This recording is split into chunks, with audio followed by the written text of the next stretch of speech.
Hi, everybody. My name is Kitab. Hi, and I'm Prince Derek Doll, and thank you guys so much for showing up for the Heathens in the Dollhouse. You want to go ahead and set our intentions for tonight's show? So I'm all about having intentions about the kind of space that we're going to be in.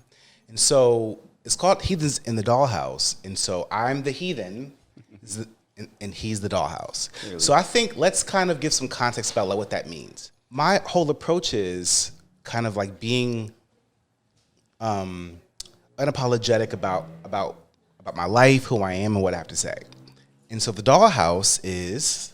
Well, being a doll for me means that you have absolute freedom in designing what your destiny is. And you can make it as elementary as when you see a doll and you strip them of their clothing or the hair, it's just a form, right? And it's not until you decide how you want it to look, what you want the occupation to be, where you want to place them, that is when it becomes their reality. And so for me, I live my life as a doll because I can do whatever I want. I can change how I look. I can wear many different hats.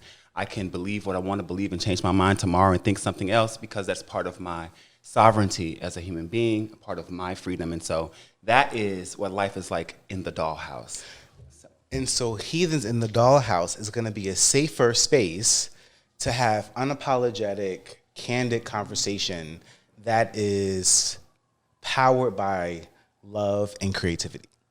And that's the intention of tonight. Very good. And the shade starts here now. Okay. So the reason that we're here is to talk about COVID-19 and the vaccine. And I know that we're all probably tired of talking about it, but the reality is we're living in it every day.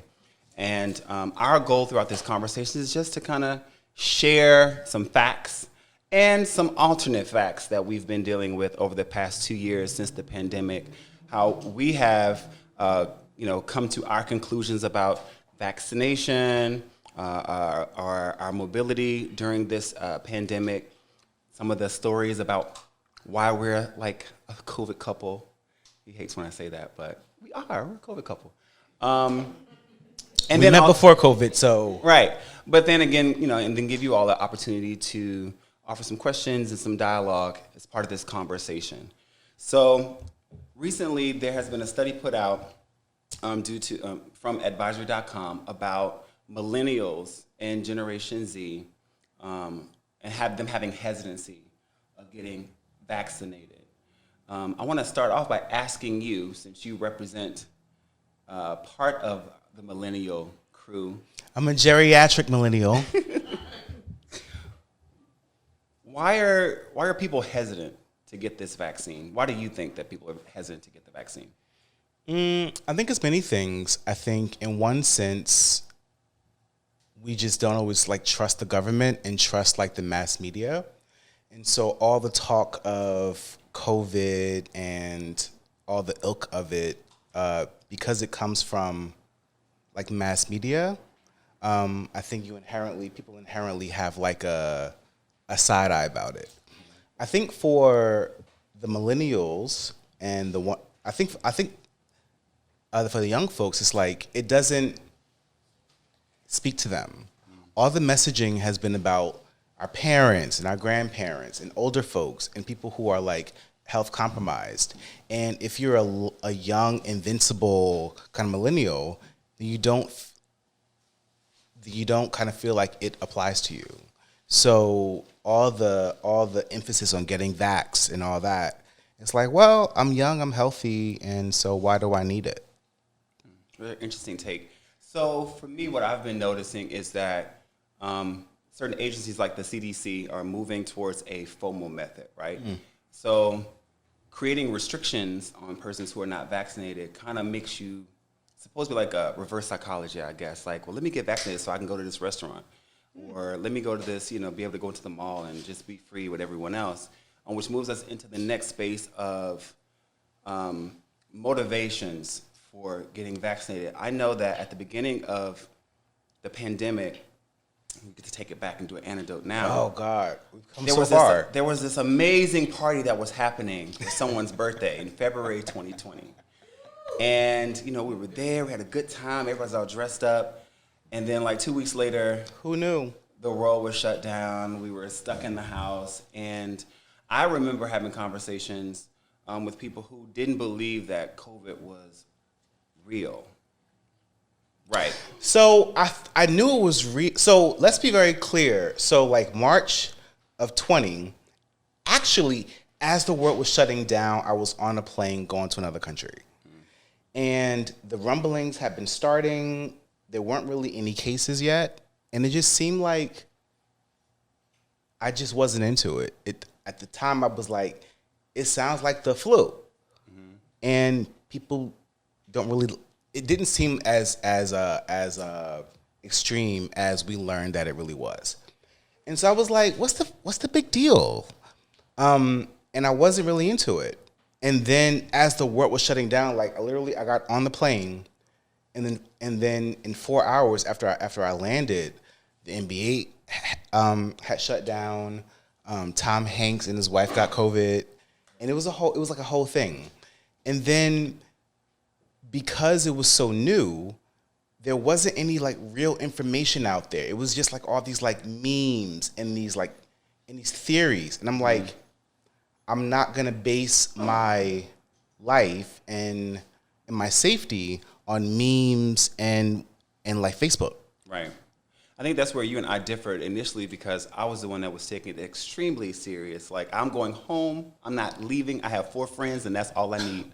But wait, I'm saying like March, like when it first happened, after the shutdown, when like literally the world came to a halt, and we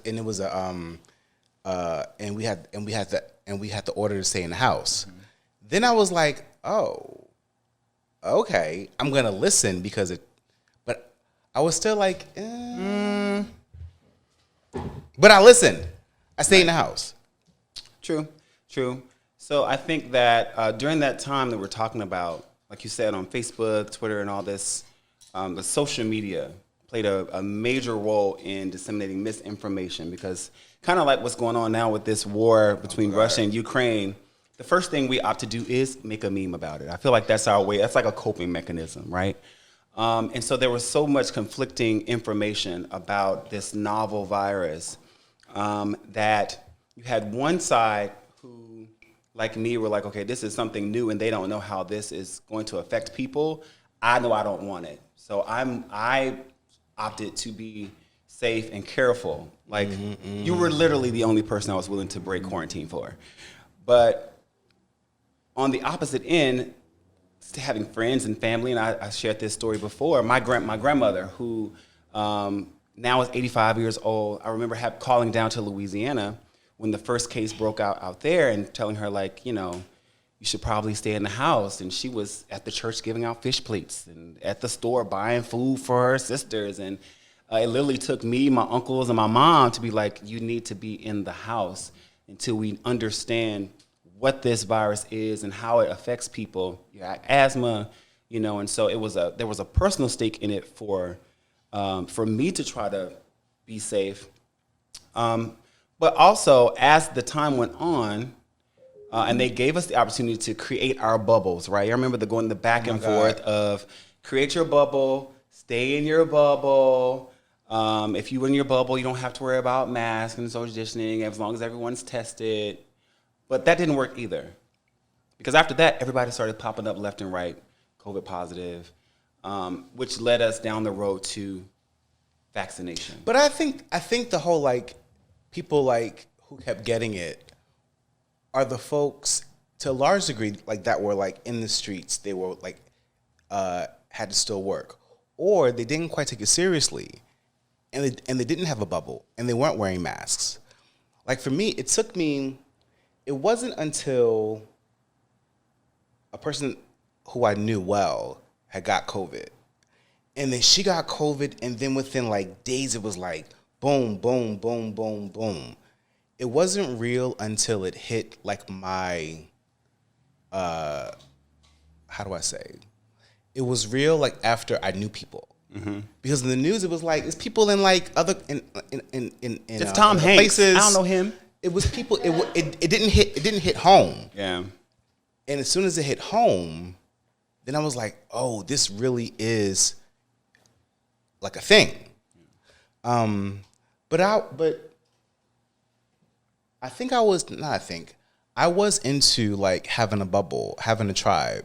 It was small, but it wasn't like it was probably 10 people.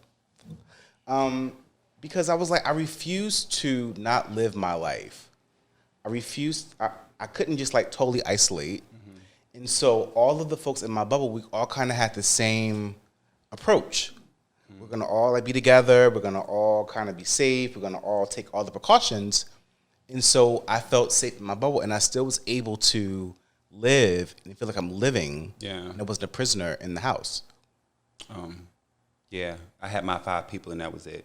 Because I don't know who's in your bubble, and then I don't know who's in their bubble, or who's in their bubble, which means that, you know, I could be putting myself at risk for someone else that I probably will never even meet. But that was just me being cautious, right? Yeah. So representing both ends of those spectrums, leading up until the point where a vaccination is here. We have the option now, or they have released a COVID-19 vaccination. What was your reaction to that news? I was like, how is a vaccine ready for public distribution 8 months after COVID-19 like hit the world? It didn't compute. And I was like from what I know about how medicine works and how new drugs hit the market, it takes years. Yeah. So I was like, how is this ready in 8 or 9 months? An influx of money. I'm like, so I learned that later, but at the time I'm like, okay, we need it. I'm here for it.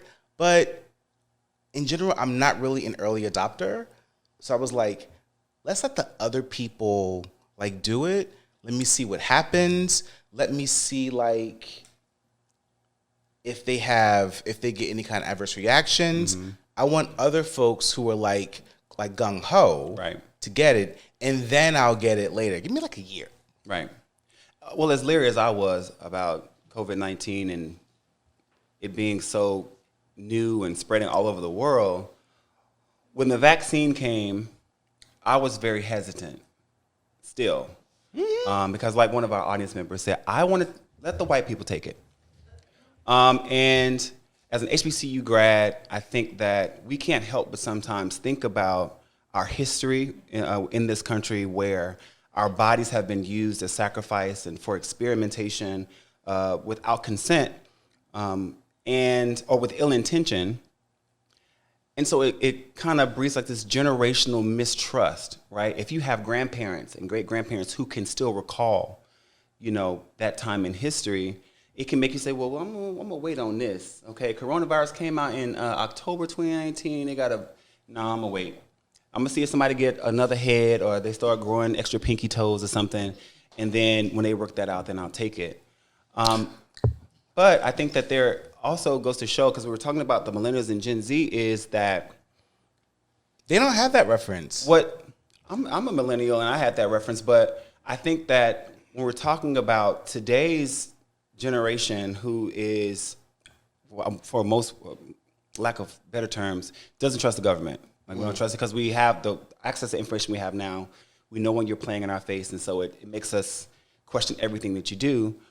But the motivation behind doing things is different from generation to generation. You know, our grandparents did things out of necessity. Our parents did things out of upward mobility. And I think that for our generation, we have that luxury of saying, well, I don't want to. I have a choice. This is my freedom to say, I don't want that in my body, so I'm not going to do it. Even without looking at the research, it's a freedom of choice that they have to make. But my question to you is, even when there is the information presented about the effectiveness of the vaccine, do you feel that freedom of choice trumps public safety? Does freedom of choice trump public safety? No. Well, actually, I won't say that it trumps. I think that they can coexist. With their consequences, right? So you can choose, like, even though we know, you know, getting vaxxed, it protects you, protects the people, it protects the elders, it does all that, right? And so if we're all vaxxed and we're all like in a safer environment, And if you choose not to because of your body and, you have agency over your body, that's your right. Yeah. And I think it's fine. However, public safety, I won't say it trumps though, but there's a consequence. It's a consequence, right? So I'm all for whatever rules are in place in private establishments who serve the public that can say, listen, yes, it's your right not to be vaxxed, but not in my establishment. Because these private establishments who serve the public have a responsibility to protect their customers and their constituency. And their employees. And all that. And, choosing not to be vaccinated, you have to own all that goes with it. And the limitations that come with it because of your own personal choice. Right. Some people are cool, living off the grid, staying at home, and not going out and not engaging in places that you have to be vaxxed because it's that serious to them. But there are people that want to be part of life. Then it's a choice. You make a choice either to be true to yourself or be true to the greater good. Interesting. I think that tying back into motivations for getting vaccinated, when things started changing as far as which places we could go if you were vaccinated, for me, that played into my motivation as a millennial because now I'm seeing certain freedoms that I'm having being limited because I'm not vaccinated. Now, is it a bullying tactic by the government? I mean, but also considering public safety, is it fair to me to be a willing host for this novel virus and then putting other people at risk just because I want my Dunkin' Donuts or I want to be able to shop at X, Y, and Z? Or does it make more sense for me to maintain my access? Because to me, I was like, well, if I get vaccinated, then there are still certain freedoms that I'll be able to experience, even though I'm going to have to wear a mask. But this is for the public good. And I don't want to be stuck in my house for the next 3 years, right? So my motivation was access and money, because there were certain places that will not hire you if you're not vaccinated. As a performer, you can't get booked certain places if you're not vaccinated. In Hollywood, they literally put a mandate on everyone that works there saying, you either get vaccinated or you can't be a part of this production. And so for me, thinking about my future and saying, well, people who have been vaccinated, I haven't seen people drop dead yet. I haven't seen arms fly off. So let me just get this little shot. And if something else happens, I'll just go, I got insurance. Let me go to the doctor and get it fixed. But for now, it's more about what's motivating me to participate in this medical advancement known as COVID vaccination. So I think what you're saying is really about kind of caring about the public, caring about the outside. I said my motivations were what? Oh, it was money. Access. That's right. And money. Those were my motivations. So playing into, like I said, our grandparents, their motivation for a lot of things was necessity. They needed to do it. Our parents did things for upward mobility because they wanted to find a way into the middle class to secure something for their kids. We're a generation that kind of has what we need, and then we just want to focus on getting what we want.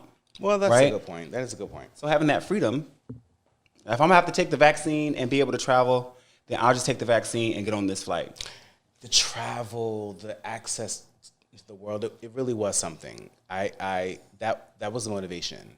But I gotta say, for me, I wasn't excited about getting vaxxed. Mm-hmm. I was still ambivalent. I got vaxxed in February of 21, and at the time, it was hard to get an appointment. And so I was producing the panel for my job about vaccine hesitancy and all that. And in my research, I was like, I understand why it happened in 8 months. It was already kind of in progress for the past 10 years. But I was still I don't even get a flu shot. So, but I was I have nothing to lose though. it's only going to benefit me, and there's no drawback. Like, there's no drawback. That's the thing. There was really no drawback in getting vaxxed. And so I signed up knowing that it would take weeks. I got a call in like 2 days, and I was like, oh, snap. But I think, well, I can't really say about how millennials think because I'm 42. But I would say the fact that there was nothing to lose, and the fact that young people still do care about like their parents and grandparents, I think that was a good motivation. And also having access to what you want in life and what's cool and being out and being social. We had spent a year not having social lives outside of our homes, and people were itching to be out. And so I think as I talk it through, I agree. I think having access to having a life was a big motivator for a lot of people, kind of me included. Yeah. So when we think about those who have been vaccinated over the past 2 years, you can't have this kind of conversation without talking about those who have decided to be anti-vax. They don't want it. It's not anti-vaxxers. It's not a I'll wait and see. It's very much I'm not doing it. Right? So gosh. Thoughts? I have many. So for the people who have done their research and still say, you know what, although it might not harm me, I just don't want it. Mm-hmm. I think because they've actually like done their homework, made a choice, and are willing to deal like with the consequences and the limitations of not being vaxxed, so be it, all good. It's the ones that like have a blanket, don't get vaxxed, it's not good for you, it's the government, it's 5G, it's all the conspiracy stuff. Like, those are the folks that I'm like, just let Darwinism take care of you. Right. Because it's like a willful ignorance, and I just can't care about that. I just, if you choose not to learn how to protect yourself, then you just choose to deal with what happens to you, and I can't really help that. Right. Well, I mean, there are some people who actually do have major concerns based off of the molecular makeup of the vaccine and what they're allergic to in their body or what they've been their body's predisposed to. There are 3 vaccines. There are 3 different companies who have 3 different recipes of the vaccine, and being allergic to one means that you might not be allergic to another. It's not all the same technology in all the vaccines. Well, it's an mRNA vaccine for all of the companies. But what I'm saying is for those persons who, there are some people whose doctors would not release them to take the vaccine, right? So for those persons who are unable, even if they wanted to, their doctors or physicians have advised them to not take it and to wait and just to continue masking, social distancing, isolating, all those kind of things. That's different. That's not. For those persons, do you feel that with this overwhelming barrage of different mandates, do you feel that it's fair for them to now be excluded because they can't take the vaccine? Or do you feel like, because you said let Darwinism take care of them, survival of the fittest, right? Is that fair for them, or is this like a violation of their sovereignty and their right as an American citizen or a human of the world? Listen, you have a right to live your life. You have a right to go into federal and municipal establishments. Private establishments, it's like there are other accommodations. Yeah. Like, there are other accommodations. And I don't find that whatever rules are in place about COVID safety, like, limit you. It might, well, they do limit you. It doesn't prevent you from still living. You might have to make adjustments, right? Yeah. But for whatever reason, if it's medical or whatever, you can still get the things done. You just might have to do it differently. So I do think it's fair. And if you have if there's a reason that you can't get vaxxed and, a medical note isn't going to work, it's just kind of par for the course because, again, the greater good, right? Right. So it's part of the greater good that they aren't allowed to work because they can't get the vaccine. Well, if it comes to work, all places have a medical exemption or religious exemption. And if you can prove that, then you can keep your job. Interesting. I don't know of a place that will deny if you have a legitimate medical exemption and a legitimate religious exemption, those are the carve-outs. Great. Well, it got a little heavy there, and I want to engage our audience a little bit. So, did it get heavy? Was that heavy? It was heavy, but it was good. It's good. So, right. So, throughout the pandemic, there were many ways for us to cope, like I said earlier, with this pandemic, right? You weren't on social media, you were memeing on Twitter. I know that there was new colloquial terms made for the vaccine. So for the pandemic. So I want to hear from the audience, what were some of your favorite words for the palindrome? The panini. The panna cotta. The panna cotta. What were some of the things that you guys called the pandemic? The Pokemon? The Pokemon. The panini. The panini. I like that. The plague. Okay. The plague. That got dark. You know what? That got dark. I like good old-fashioned Rona. Rona was good. Rona was good. Auntie Rona. Yeah, they put some respect on her name when people started dropping down. Panorama was a good one. Miss Rona, the Panorama. And the Cardi B meme was pretty funny too. Oh, yeah. Coronavirus. Right. Right. Oh, right. I heard about that. They remixed it and made it a song. Oh, my God. Coronavirus, yeah. Coronavirus. Right. So I think that goes to part of our culture, too, that we are so creative. And the creativity we saw throughout this pandemic was almost kind of breathtaking in a sense. And I think it was so refreshing. The pandemic created a space. Now, as an artist, and of course, you like being on stage, you like being out and socializing and doing what you're doing. But I found the pandemic or the lockdown to be probably one of the most exhilarating moments of my life because I got a chance to focus on my craft. I got to focus on my intention. I got to kind of hone in on what I wanted out of my life, plan better. Like, Lord, if I survive this plague, this is what I want to do when I get back outside. Right. And these are the people I want to be around when I do it. And this is the impact I want to make on the world. So it really forced you to kind of be introspective during this panini. In every way. Like, in every way, you had to reevaluate your life and how you're going to navigate this and still live. Yeah, so what changed for you during the lockdown? What do you feel is one of the biggest changes you've made during the lockdown? I was already really all about living my life as I wanted to.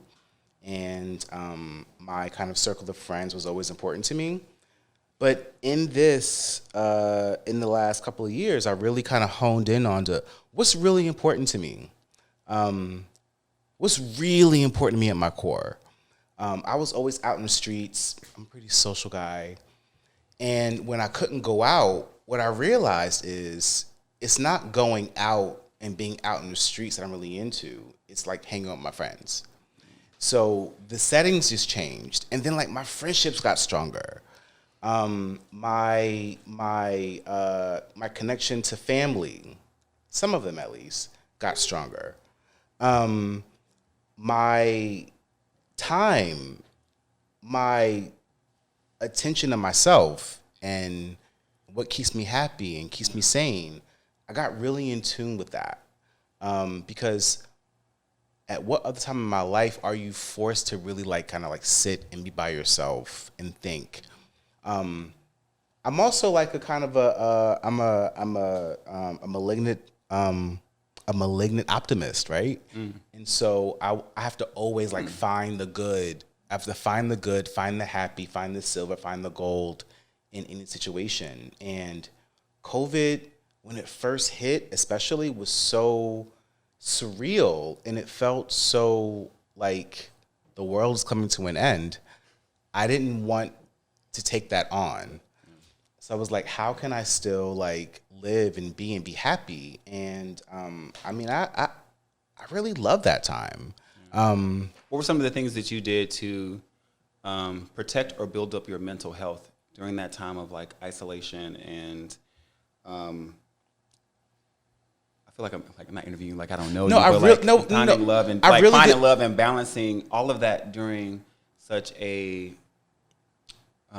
unprecedented time. I hate that term. I know, that's why I said so it's so cliche now.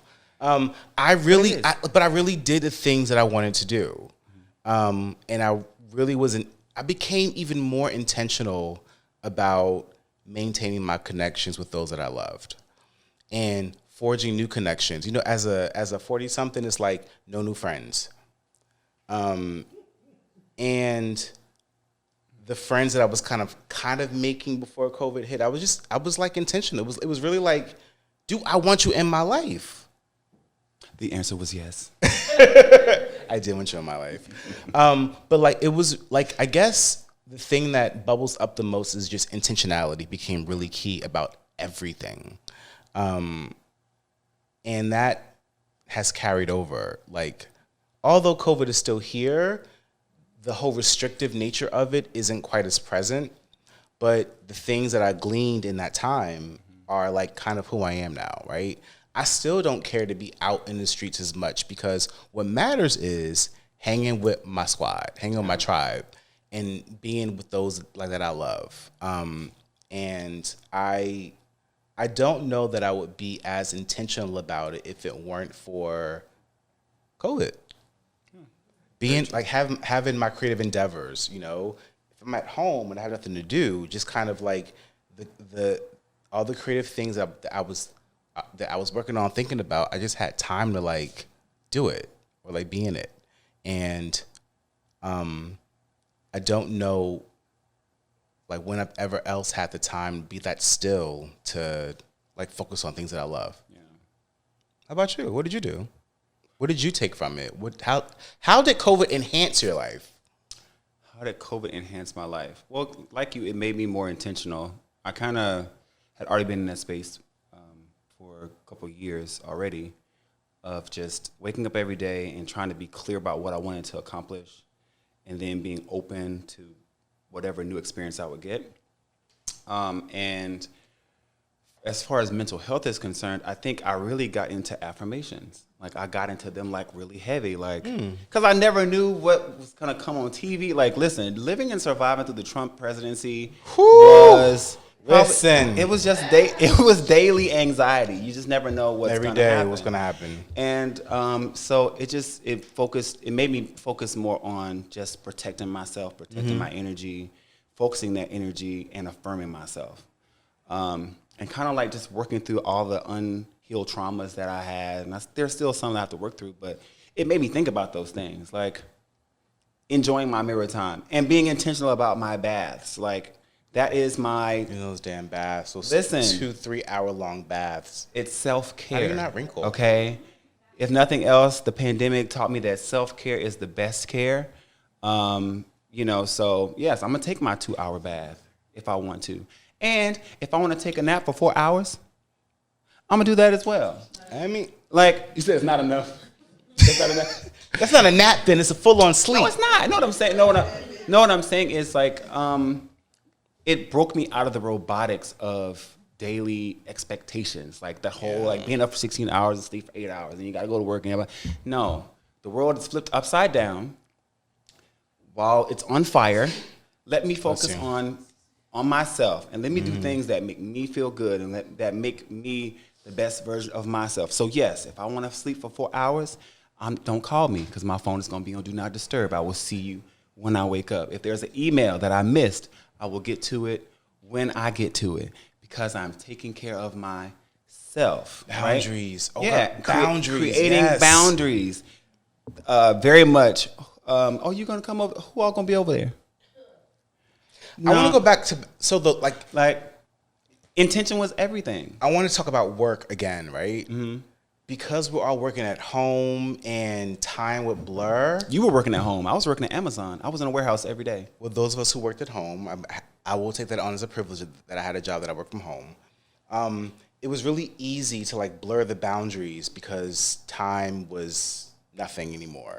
I became even more intentional about boundaries about work. The work's going to be there, and I refused to let work kind of like consume my life. Okay. I refused to. I wouldn't even take work in my bedroom. I had one space in my house that I did work. But like I was really more intentional about having set work hours during COVID, because we're all at home.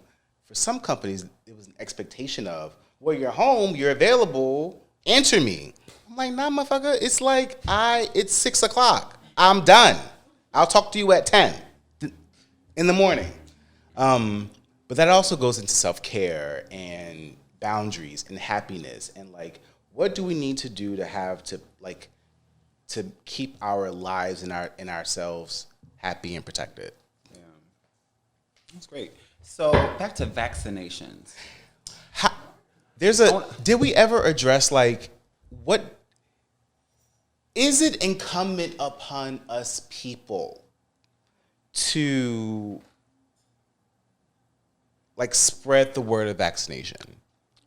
Is it incumbent upon us to, if we have folks in our life who don't want to, is it incumbent upon us to get them? Is it incumbent upon us, the people, and not the government in the world of medicine, to spread the word about the importance of vaccination? Being a vaccine evangelist over the past year, I think that yes, because if I love you and I want to spend time with you, I need you to be vaccinated. And it sounds very selfish, right? At first, it's like I want to spend time with you, but it's not just for my own concern for my health, right? I'm twice vaccinated and boosted, but there were still people who, in my brain, I'm like, I know that I still can get coronavirus, even though I'm vaxxed and I'm boosted. I know that I can still carry it, and I know that I can still spread it, right? And so in my mind, it's not me thinking about, I don't want to hang with you because you're not vaccinated and I'm scared of the boogeyman. It's like, no, I could have coronavirus and have, after being tested negative, I could be carrying it, I could give it to you, and it could be worse for you than it is for me. I don't want to be the reason why any of my friends or family are on a ventilator. I don't want to be, the reason why, my friends lose their job or they are disabled or they die. Like that is the reason why I went so hard for vaccination, especially for my family. It's like I said, my grandmother's 85 years old now. She just turned 85 on the 15th of February. But it was so hard to try to get her to go in the house, because she loves people and she's wasn't real to her yet. I'm not going to be intimidated by the government and God got me. And I was like, okay, listen, lady. Okay. Color folks and they God. But it wasn't until our cousin started dying and her classmates started dying. It became real to her then. And then it hit her at home. Wait a minute. And it was like, yeah, we told you, now get in the house and let's go set up this appointment for you to get vaccinated. I wanna go back to what you said that I think we glossed over earlier, but it's important to really say that getting vaxxed or boosted does not make you not get COVID. Right. And I think that has also been a reason for folks to say, then why get it? Then what's the point? Like, what's the point in getting vaxxed if I can still get it? And in the whole time of the campaign about being vaccinated, the messaging was always, it does not prevent you from getting it. The whole point is to not die and not go to the hospital. Right. And I was very clear about that. And I think that people kind of hold on to, think that people that are kind of already like kind of anti, but maybe open, hone in on, but you can still get it. So what's the point? Right. And that's when I pull their card though, because to a certain extent, it's like, okay, yeah, it's your body, your choice. I believe that for every human being. It's your body, your choice. However, let's make it make sense. Now, if you graduated from a public school in the United States of America, you've been immunized your whole life. It's a requirement. It's a federal requirement. If you have a vaccination for measles, mumps, rubella, right? They have the chickenpox vaccine now. And I also look at people like, okay, well, you're almost 40, which means you're going to be going to the doctor soon asking for a immunization for shingles. So What But is those the are all, difference? but those were all diseases that were out for like years and years and years and years and years and years and years. When and they years and did years. when they had This the is so vaccine, brand new. when they did the vaccine for polio, the government mandated vaccines. They mandated it. That was Capital also the T. government at the time that said you can be segregated. It's true, Right? But they mandated it for the sake of public health. Now, the same reason that kids have to get vaccinated to go to public schools is a public health policy issue. It's mandatory. You cannot go to this public school if you have not received your shots for measles, rubella, mumps. You can't do it. If your parents say, well, it's their body, their choice, then fine. School them at home. Homeschool them. Right? So I feel like it's like the adults, you know, are kind of disconnected from the experience they've already had their whole life where true. you've been vaccinated before. But let's also And be the very- vaccine for COVID, even though it came about really quickly for us, people forget that it's the SARS. Like, It was 10 and years. they've been doing research for that vaccine for over 10 years. The only difference between this vaccine and other research that's been going on for almost now decades, people saying, where's the cure for AIDS, where's the cure for cancer, where's the cure for this, is that there's an influx of money. The type of money that came in for the COVID vaccine was crazy. Our country has never seen anything like that before, and it was a global effort, having all of our major pharmaceutical companies competing with each other to get a vaccine out because this was a global pandemic, something we hadn't seen in over 100 years, right? So even with that alone, these same people who trust science when they drive their cars, they trust science when they use their microwaves in their home, they trust science when they're using their iPhones, they trust science when they're, you know, sick and eat that little blue or yellow pill or whatever. It's weird to me that you don't trust it now when we're in the middle of a global emergency. the thing that that's not talked about enough and not emphasized is, yes, all those other diseases were part of our life is to get vaxxed against them. COVID, maybe because it happened in the age of Trump, became so politicized that it was like to a lot of people, right? Like your stance on COVID and vax and the information was so politically charged. It added a different texture about its relevancy, about its necessity than any other vaccine that we had to get in our lives. I wasn't alive when polio vaccine happened, but in my knowing of history, I don't know that polio, measles, mumps, rubella, all that was a political thing back in those days. Something about COVID, because of when it happened, it was really political and polarizing. Yeah. And that polarizing view, I think, played a large part in why we're so divided about being vaxxed or not, or how serious COVID is or not. Yeah.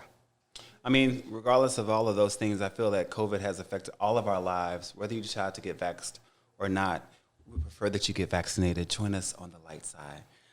It helps. I got COVID. But- I got COVID over around Christmas time. Right after your booster. A week after my booster. Yeah. But I had like super mild. Like I had a super mild experience. And while I don't know how it would have been if I didn't, I think it's safe to say that being vaxxed and being boosted contributed to me having such a mild experience. I barely felt like I had a cold. If I didn't go and get checked, I wouldn't have known that I had it. Right. So I'm a testament that despite being vaxxed and boosted, yes, you can get COVID. That was always the case. We always knew that. But I'm sure that being vaxxed and boosted was why I had a really easy, mild experience. How are we on time? We got a chance to talk People! to the audience. Like, All right, we've talked. Oh, I'm sorry. oh no, you're fine. I want to share that of those vaccinated, the vaccination rate of the black population is at 51%, and it trails the vaccination rates of white, Hispanic, and Asian populations, according to the Kaiser Family Foundation's data. And a lot of the things that we talked about were part of that vaccine hesitancy. And so what we would like to do is implore each of you to make sure that you are doing your research, and that you are going to make the best decision for you and for your loved ones. If if you do your research and find that there's really nothing for you to lose by getting a vaccine, just do it. It's so easy. It's free, and it's accessible. He set up his schedule, his appointment, and they called him back 2 days later or something like that. I applied for mine. I got called the next day to set up my appointment and got mine that same day. You know what I mean? And so it's free and it's easy, and it's something that years from now you will probably be glad that you did. I did mine thinking about, I want to be able to hug my grandmother, and I won't be able to do that if I'm not vaccinated. And I want to be able to have access to travel, and I want my money. There's little to no downside. Yeah. That's the thing. There's no downside. It's not like there's no downside. You might have a day of symptoms, but We get colds every year. we get colds every year. Yeah. There's no downside. What did Gloria Gaynor say? I will survive. So then I want to talk to the audience about your experiences during COVID. Did anybody date during COVID? Oh, what was it like? Did you guys have to do it with mask on, or was it hard? Meeting up in person? Were you FaceTiming? What was dating like during Getting COVID? tested first to say get tested and then let's get together. Yeah. We met on FaceTime first, a couple of times, and then we met up in person, social distance, and then at the time it was, the vaccine was out. I already had gotten mine. He hadn't gotten his yet, so there's this place you can go to, and he went and got vaccinated. Yeah, and we just Motivation. Yes, Okay. COVID sex. Right. Exactly. You edit that out later. It's over. What? Oh. Well, he should have boosted. Maybe he could have stayed. Anybody else date during COVID? What was the experience like? I always talk about discordant relationships with people who have varying degrees of. Well, I was curious. I came up with my own little term, and I'm curious. I just want to hear from the room and pretend the couples that y'all got together before you just get a single mindset. My question is, intervaxxed dating. Excuse me? Intervax. One person's vaxxed and the other person's not. It's discordant. Right. Oh, Sarah, It's they're discordant. I want to temperature check in the room, read the room. Right. Y'all vibe, everything is cool. I Right. think some people are risking it. Right. I So would wait. think if I wasn't in a relationship, Parties I 2, see on 4, social media when people are just going 6. out regular and dating. There's a lot of couples in here. I think it has to depend on why they're not vaxxed. I mean, even in my friendship circle, I have friends that aren't vaxxed, and luckily they have reasonings for not being vaxxed that I respect, so I can still like them. But I think that plays into it. If I had a friend luckily I just don't attract people. Well, I can't say that. If I had anybody in my life that tried to pull I ain't getting vaxxed because it's the government trying to get us. It's really just the 5G movement. I just couldn't. I couldn't even be friends with them, right? So taking that to my dating life, had I not been with you, I just couldn't. I just couldn't have the strength to deal with somebody who's that stupid. Oh. Where you gonna go? That's the thing. So what? Where you gonna go for the person that's not vaxxed? How you gonna date? It's I mean, Well, there's the house. There's Let's things be to very do. clear. I mean, coronavirus didn't stop. Listen, coronavirus, nor the pandemic, nor our beloved mayor's decree for us to be in the house by 9 o'clock, it did not stop anything. Okay, No. because if you wanted to get with someone, you just got it in before 8:45 p.m. Okay, you set up your appointment and you did what you needed to do. Or just got in the Uber But- because you could still drive after 9. Right, you definitely could. Right. You remember that time you seen me by Lyft and I was just like, this is crazy, we're gonna get in trouble. Which But I one? came- Which time? Right, but I came anyway. So I think that when it came to dating people who were not vaxxed, so I still have friends that aren't vaxxed and don't plan on getting vaxxed. And listening to their reasonings, whether they believe that Mother Earth is gonna take care of them or that their body is designed to take care of the thing, I was like, oh, that is your belief. I don't challenge people's beliefs because I don't care. I care, but I'm not responsible for your beliefs, right? You believe that, you don't need to inject anything in your body. It's going to protect itself. Like you said, Darwinism, survival of the fittest, may God be with you. But it allows me the opportunity to know how to move around you. Or not. or not. I might be like, you know what? I'll see you in 2 years. Right. But I think that for discordant couples or intervaxed couples, That's well, I mean, I think that we do have friends that were intervaxxed for a period of time where one was vaccinated and the other one had not yet been vaccinated. I think you still employ some of those same things in your home as far as, making sure you have a mask. Or when you got COVID in the house and I was freaking out, ain't gonna lie, I was freaking out because I'm like, I have been working my ass off for the past 2 years. I to not get know. COVID. And I was like, and he was like, I just feel like it just keeps getting closer. It just keeps getting closer. And my mom was supposed to come for her, what was it? Not for her birthday. She was for supposed to come New Year's. For New Year's. And the day before her flight, he was like, Let me go get checked out, just in case. knocked on the door, babe, I got COVID. And I'm just like, what? In this house? In this land? And I was like, okay, should I get a hotel? What am I, like, literally going into panic mode, like. How did y'all deal with that? Like, how did you isolate? Luckily, we have a nice size apartment and 2 bedrooms, and so I would wear a mask in the house. I had started for a few looking at Greyhound days. tickets. We kept distance for a minute. He slept in the other room for a couple of days. It made him keep his mask on. He looked so Look pitiful. So He was- pitiful. literally, I walked in the house, he was sitting there looking out the window with his mask on, like. Like Kermit, Right. Kermit means like. Yeah. Bam. Oh, go ahead, please. So, help me out here, because I'm trying to understand. The CDC suggests that you quarantine for 7 to 10 days.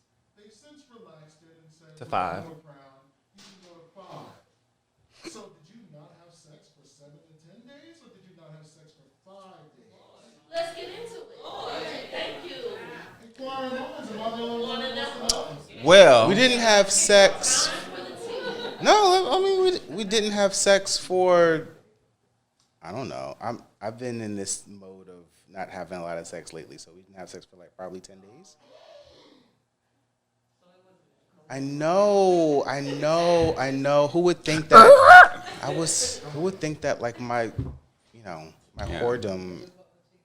There's ugly head. But yeah, we I don't didn't. know. I got him at the tail end. He was all heathened out. So, Yeah, no, we didn't. So it was like, but yeah, we did. actually, there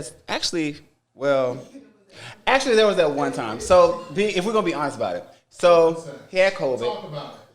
We had sex before we found out you had COVID. Right, that's different. I didn't know. And I was like, so when he said it, it's like maybe 2 days before that, and he was like, I got COVID. And You in were my kissing brain, me. I was kissing you. You were in your kissing me mouth. like the night before you were kissing Right, me. I was like, I'm all like, oh my god, like I'm like, oh my god, I gotta get out of here. I'm going to Georgia. Where am I gonna go?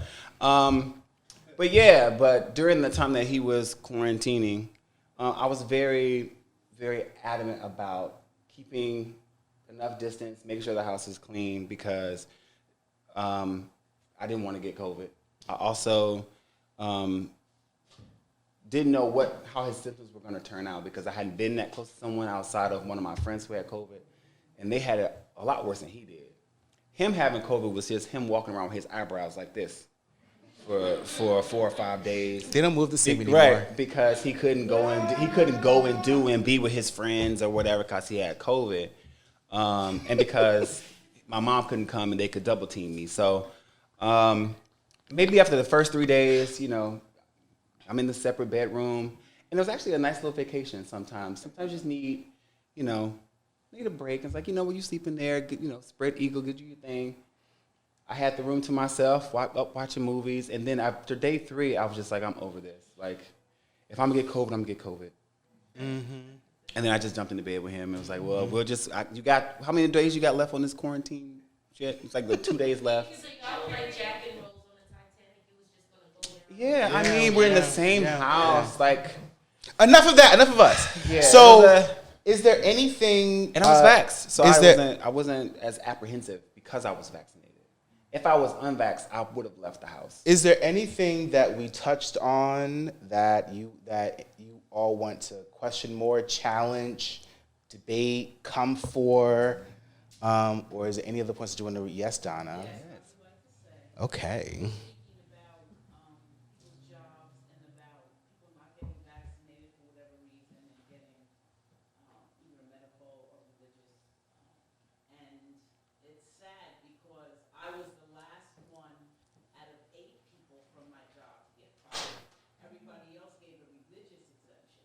and months later they fired me. Mm. And, nobody's talking about that side of it. I gotta say that my personal views is I feel like there's always a way to make it work for work, right? Whether it be getting tested every day, whether it be work. I think there's a way to make it work. I think there are some jobs where you really need to be vaxxed to work there. If you're in healthcare, if you're like in the front of people, I think it's just prudent to do that. But I think in a lot of cases, Yeah. they're Yeah. Setting up rules yeah.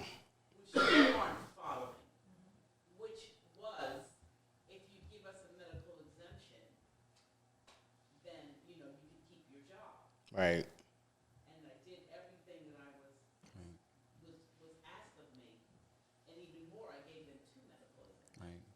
So, there's another flip side to this that the media does not talk about. Of course, we know the media is censored. Right. No, I agree. I think that's the thing. That's a good. That's a Can I thing. add to what she said? I have a friend who works in Hollywood. She's a hairstylist now, and we had a long conversation about them imposing these rules about vaccinations, the religious exemptions, and the medical exemptions. And one of her colleagues got fired who had a medical exemption, and they framed it in a sense that in light of in light of us knowing about your medical exemption, it would be best for us to separate from you now so that you're not at risk of catching it sooner. So they made it as if she was a liability and let her go to protect them from her possibly getting COVID later down the line and saying that I got it on set or whatever. And it was very interesting to me. Like you said, why'd you ask me for this if you weren't going to honor it? And the media controls Hollywood too. So I'm pretty sure that that's a story that we probably will not hear a lot of until those persons who are experiencing it do speak up. So thank you for sharing that. Yeah, really, Donna. Kim. Sue the head. Oh, sorry. I think you guys, speaking of that, touched on it earlier, but the way I'm framing it up and just kind of regurgitating it is legal versus what people feel is not aligned with what they believe is the morally right thing. Mm-hmm. So legally, yes, if you say I'm of this faith, just, I am of this certain health thing going on with me, and it's in your employee handbook, I did the legal thing that you asked me to do, therefore, the law is the law, and you should, whatever. But there also was a time when the law said we were 3/5 of a person, I said that last night. and it wasn't always in line with what was actually the greater good for the whole of society. And it Right. took us 400 years to just get to like -20 still. Yeah. We're not completely even there yet. Muhammad Ali refused for religious reasons to go to a war based on his religious beliefs that he believed in, and on the books you could do that. But because it wasn't aligned with whoever the power structure felt like it was their morals, because your morals to you and my morals is 2 different things. Also depends on how we were indoctrinated from young. And he went to jail anyway.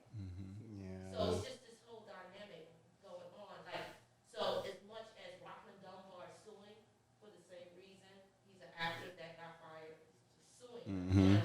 Oh, from There's now on. the law, I- the books, and you go and abide by it, and it's the Yeah, what did the black and white say? that's guiding it is something else. Absolutely. Now, I do think we had this conversation last night about this whole vaccination thing. Regardless of what your opinion about it is, my fear is that it's becoming a form of classism, right? Where it's dividing us in a way that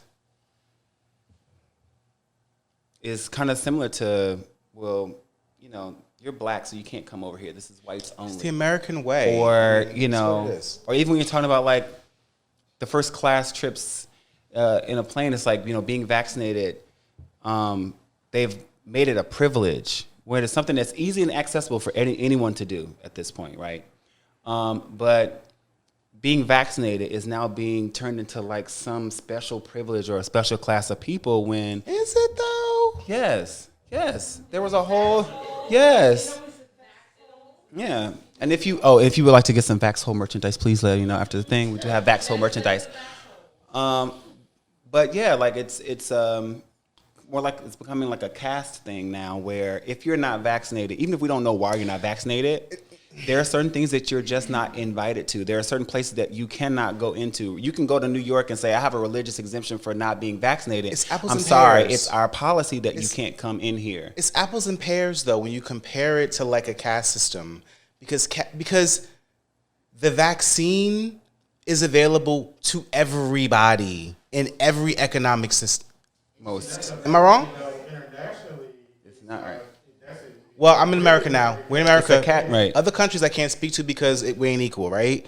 I'm talking about in the confines of America, the vaccine is available to everybody of every socioeconomic status. Technically. The reason why I say that. If you want to get it, you can get it. No, technically, the reason why I say technically is the same reason that the poorest of us that live in very rural areas have to drive with no cars to 20 miles to even get an HIV test, to have blood pressure test, to get to any sort of fairly decent access to health care in a sense, and also they don't have access to the same educational type conversation. Education and information. So when I was talking about it becoming more like a caste system, or Auntie. right. So it can become a very classist way of thinking when you're a I'm person. sorry. No, but when you're when you're a person who does have access to it, who easily got it, who's vaccinated, who traveled, who did all of these things during a whole panini, it is very easy for you to not understand a person who is in Minden, Louisiana, who doesn't have a primary physician to clear them for this vaccine, who You doesn't don't need have clearance to get it. You can just go get it. It's not true for every person. If you have pre-existing conditions, you do need a physician to approve you getting this vaccine. What I'm trying to say is though, like the I reason heard what you were trying to say, and I was speaking. The second thing is having effective access to health care, if it has to do with transportation or having access to the same information or education. Yes, we're all on social media, but it's not the same for a person in the boondocks as it is for someone in a higher area here where you can get vaccinated on two blocks away from your home. fair. You can go to CVS. It's not as accessible. The same accessibility that we're experiencing here is not true for a lot of people in a lot of places. But in those places that the vaccine isn't as available, like in rural areas, are they lacking access to stuff? Yes. So that's what we're talking about. Because I'm We're the talking first to about- forget about the rural area. Yeah. All right, that's fair. Especially in black communities, black and brown communities. I wonder if also the politics of it all. The politics, I wanted the politics, right? So New Jersey is very progressive, very liberal. It's everywhere. There's all kind of campaigns to get the black people and the brown people like vaxxed. I wonder. Did you say coloreds? I just said the coloreds. I'm sorry. That's what I say. But I do wonder if there are other states where like the state itself is, kind of like not as progressive here. There aren't the kind of campaigns to get everybody vaxxed as I think has been in New Jersey. I think it's been a very carefully calculated campaign in every area of New Jersey to get people vaccinated. Versus Florida. Versus whatever John Q state in the middle of the country. So fair. So I think we're at our moment. Do we want to take anything else from the audience before we go? No, I think we had a great conversation for those of you who did chime in. Thank you so much for being here. Before we get out of here, I want to make sure that we're gonna get to that. Hold on, Mr. Producer. Wow. Right. Well, before we get out of here, we do want to let you know that we do have some of our merchandise available in the back. You can see this black table. You'll have Heathen merchandise, and then on the seat, the table next to it, you will see some items from my brand new Unknown Negro re-up collection with QR codes for you to place your orders there. You can find me at the Derek Doll everywhere on social media. You can find me at Prince Derek Doll on TikTok, or go to thederekdoll.com.